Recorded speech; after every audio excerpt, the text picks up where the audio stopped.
Vote রঙ্গে এখন চারিদিকে একটা সাজো সাজো রব। শুধু সাজো সাজো কেন বলবো, মানে রীতিমতন তুতু ম্যায় থেকে মানে ভোট বাক্সে লড়াইয়ের আগেই মাঝ রাস্তায় লড়াই হয়ে যাচ্ছে বহু ক্ষেত্রে। 4 রাজ্যে বিধানসভা নির্বাচন এবং একটি কেন্দ্রশাসিত অঞ্চল, সেখানে বিধানসভা নির্বাচন রয়েছে আর কয়েকদিন বাদেই। এই মাসেই সেই নির্বাচনের পর্ব চলবে এবং 4 মে রেজাল্ট। নির্বাচন রয়েছে কোথায় কোথায়? পশ্চিমবঙ্গ, অসম, কেরালা, তামিলনাড়ু এবং কেন্দ্রশাসিত অঞ্চল পুডুচেরিতে। এই নির্বাচনে একাধিক প্রার্থী তারা ইতিমধ্যেই প্রচার পর্ব সারছেন, প্রচারে গতি বাড়িয়েছেন। তার সঙ্গে যেটা হচ্ছে যে প্রার্থীরা বিভিন্ন জায়গায় তাদের কেন্দ্রে নমিনেশন ফাইল করছেন।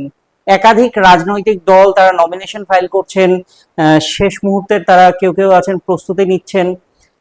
আমাদের রাজ্যে পশ্চিমবঙ্গে দুটি যুযুধান দল, একদিকে তৃণমূল কংগ্রেস, অন্যদিকে বিজেপি, এবং এবার চর্চায় বামেরাও রয়েছে।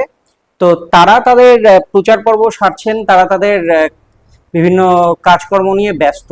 অন্যদিকে কেরালা, সেখানে যুযুধান দুটো দল, একটা হলো কি এলডিএফ অর্থাৎ লেফট ডেমোক্রেটিক ফ্রন্ট এবং ইউডিএফ ইউনাইটেড ডেমোক্রেটিক ফ্রন্ট।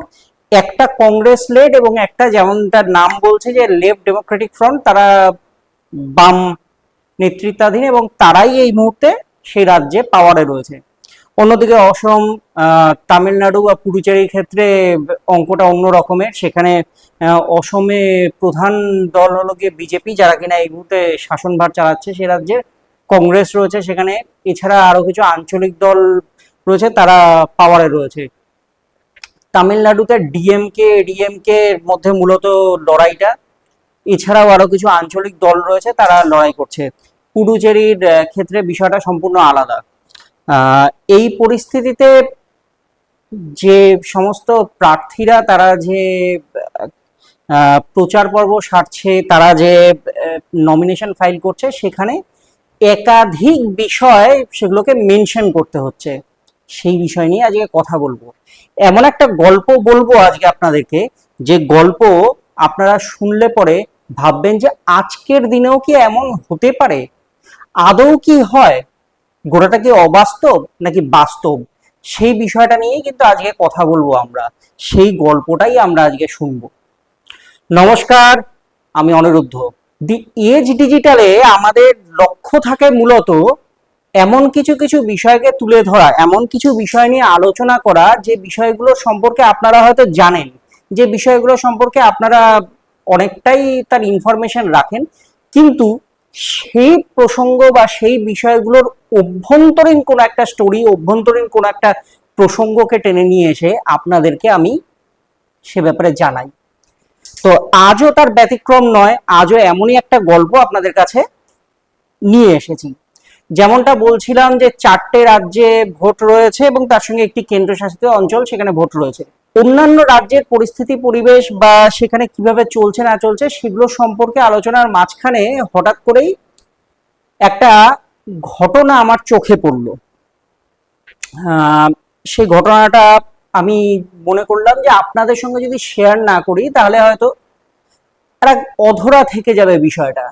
কোথাও না কোথাও গিয়ে যখন আমরা এই রাজনীতির মাঝখানে বা রাজনীতিতে করাপশন, নেপোটিজম, এই সমস্ত বিষয়গুলো নিয়ে এত কথা বলি, এর খাটের তলার থেকে এত কোটি টাকা পাওয়া গেছে, ওর ঘরের থেকে এত টাকা পাওয়া গেছে, অমুকে এই দুর্নীতির সঙ্গে যুক্ত, সে অমুক দুর্নীতির সঙ্গে যুক্ত, এই নানান ধরনের বিষয় আমরা দেখতে পাই এবং এগুলো সম্পর্কে আমরা শুনি। কোথাও না কোথাও গিয়ে একটা সময় চলে এসেছে যখন এই গোটা বিষয়গুলোকে নিয়ে সব সময় সারাদিন ধরে আমরা যারা সংবাদকর্মী, আমরা যারা সংবাদের সঙ্গে যুক্ত রয়েছি, তারা তো বিরক্ত হয়েই গেছি, পাশাপাশি আপনাদেরও হয়তো গোটা বিষয়টা একটা মনোটোনাস হয়ে গেছে।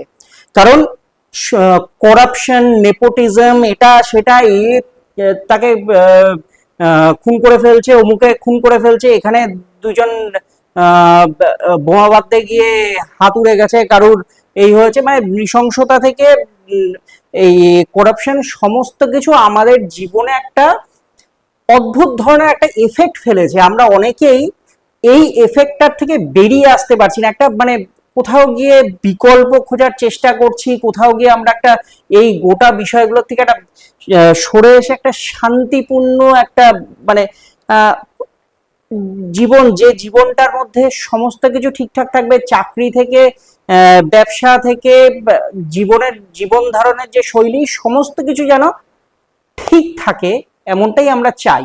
কিন্তু চাইলেও তো তা পাওয়া যায় না। কোথাও যুদ্ধ, কোথাও চলছে হলো গিয়ে যে সরকারের বিরুদ্ধে প্রতিবাদ প্রতিরোধ, রাস্তায় নেমে কোথাও মানুষের চাকরি চলে যাচ্ছে, হাজার হাজার মানুষ গৃহহীন কর্মহীন হয়ে পড়ছে, তারা সকলেই বিপাকে রয়েছেন। এই গল্প, এই ঘটনা, এই বিষয়ে আমরা প্রতিনিয়ত শুনছি। আর সেখানেই ব্যতিক্রম আসনা থাম্বি, ২৬ বছরের এক তরুণী, কেরালায় বাড়ি। তিনি এবারে প্রার্থী হয়েছেন নির্বাচনে। এসইউসিআই কমিউনিস্ট পার্টি, তাদের হয়ে তিনি এবারে ভোটে লড়ছেন। তিনি সেইখানকার যারা আর কি কনিষ্ঠতম প্রার্থী যারা রয়েছেন তাদের মধ্যে অন্যতম একজন প্রার্থী এই আসনা। কেন তিনি ব্যতিক্রম, কেন তাকে নিয়ে এই চর্চা, কোথায় তিনি আলাদা আর পাঁচজনের থেকে, সেই প্রসঙ্গটা নিয়ে কথা বলবো। আসনা প্রার্থী হয়েছেন, তিনি প্রার্থী হয়েছেন এসইউসিআই কমিউনিস্টের হয়ে। তার লোকসভা কেন্দ্র কেরলের, এবং বিধানসভা আসন হলো গিয়ে এত্তুমানুর, এবং লোকসভা কেন্দ্র হলো গিয়ে কোট্টায়াম। সেখান থেকে তিনি প্রার্থী হয়েছেন। এবং সব থেকে বড় বিষয় যে প্রসঙ্গটা নিয়ে আমরা আজকে কথা বলছি, বা যে প্রসঙ্গটা নিয়ে আমরা বলছি, তার আগে যেমনটা জানি যে আমাদের রাজ্যে একাধিক দুর্নীতির প্রসঙ্গ উঠে আসছে। অন্যদিকে অসম হোক বা অন্যান্য জায়গায় যেটা দেখা যাচ্ছে যে ধর্মীয় মেরুকরণের রাজনীতি থেকে শুরু করে সবকিছু চলছে। প্রার্থীরা নমিনেশন ফাইল করতে গেলে যেটা হয় যে সেক্ষেত্রে তাদেরকে একটা হলফনামা জমা দিতে হয় যখন তারা নমিনেশন ফাইল করে।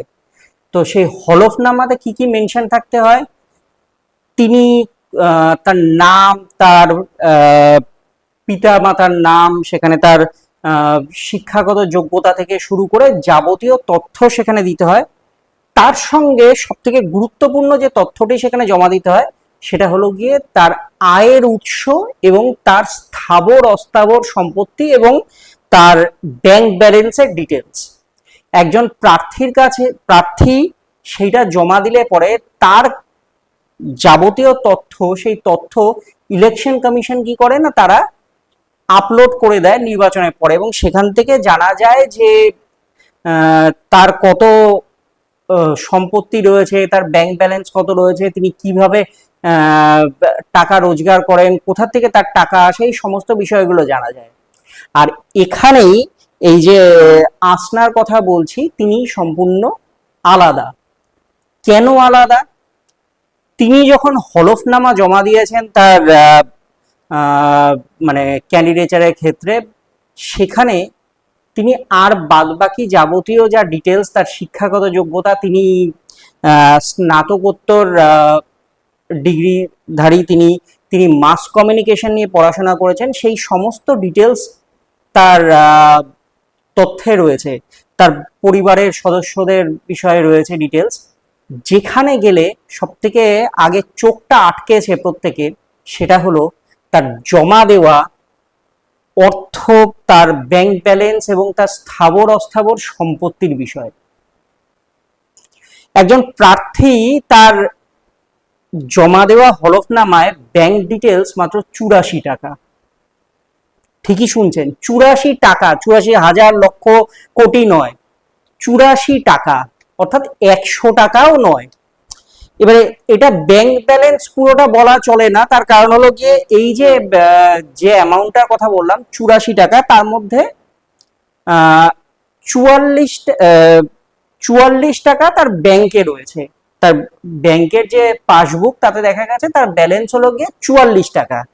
আর তিনি যখন এই হলফনামা জমা দিতে গেছিলেন, তিনি যখন মনোনয়ন দাখিল করতে গেছিলেন, তখন তার তো যেতে টাকা লাগবে, তাই জন্য তার মা তার হাতে 40টা টাকা গুঁজে দিয়েছিলেন। সেই 40 টাকা এবং ব্যাংক ব্যালেন্স 44 টাকা, অর্থাৎ 84 টাকা নিয়ে তিনি মনোনয়ন জমা দিতে চলে যান। মনোনয়ন জমা দেওয়ার সময় ওই যেটা আর কি জামানত বাবদ যে টাকা জমা দিতে হয় সেটা 10,000 টাকা। সেইটা যদিও তার পার্টির সদস্যরা তারা নানানভাবে চাঁদা তুলে তাকে জোগাড় করে দিয়েছেন এবং সেই 10,000 টাকা তিনি জমা দিয়েছেন ওখানে গিয়ে জামানত বাবদ। তিনি ভোটে জিতবেন কি জিতবেন না সেটা এই মুহূর্তে জানা নেই। তিনি কতটা নিজের প্রচারে শান দিতে পারবেন সেটাও আমাদের জানা নেই। কিন্তু যে বিষয়টা সব থেকে বড়, যে এই যে করাপশন, নেপোটিজম, এই যে পোলারাইজেশনের পলিটিক্স, সমস্ত কিছুর মাঝখানে এ যেন একটা অদ্ভুত শান্তির জোয়ার। আসনা দেখাচ্ছে প্রত্যেকটা মানুষকে যে তিনি এই যে যাদের জন্যে তিনি লড়াইতে নেমেছেন, যাদের জন্যে তিনি এই লড়াইটা করছেন, তিনি তাদেরই একজন প্রতিনিধি।